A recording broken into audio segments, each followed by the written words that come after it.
Hi, నేను మీ హేమలతని. ఈరోజు మనం టేస్టీగా ఉండే చిల్లీ చికెన్ ఫ్రై ఎలా చేసుకోవాలో ప్రాసెస్ చూసేద్దాం. ఫస్ట్ చికెన్ని బాగా వాష్ చేసుకొని ఒక బౌల్లోకి తీసుకోవాలి.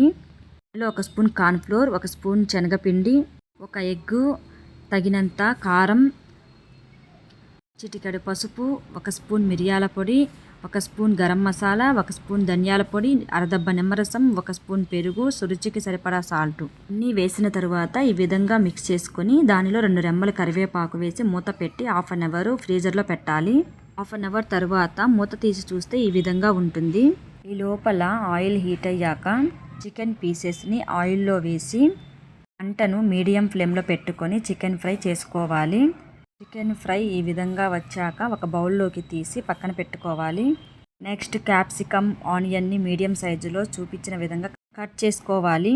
ప్యాన్ పెట్టుకొని 2 టేబుల్ స్పూన్స్ ఆయిల్ వేసి దానిలో సన్నగా తురిమి పెట్టుకున్న అల్లం వెల్లుల్లి వేసి అవి వేగాక క్యాప్సికమ్, ఆనియన్ వేసి దూరగా వేయించుకున్నాక దానిలో చికెన్ని వేసి 2 నిమిషాల పాటు వేయించాక దానిలో 1 spoon vinegar, 1 spoon green chilli sauce, 1 spoon soya sauce, 2 table spoons tomato sauce వేసి 2 మినిట్స్ వేయించాక దానిలో 1 టేబుల్ స్పూన్ కార్న్ఫ్లోర్ వాటర్ని యాడ్ చేయాలి. అన్నీ వేసాక 5 మినిట్స్ వేయించుకోవాలి.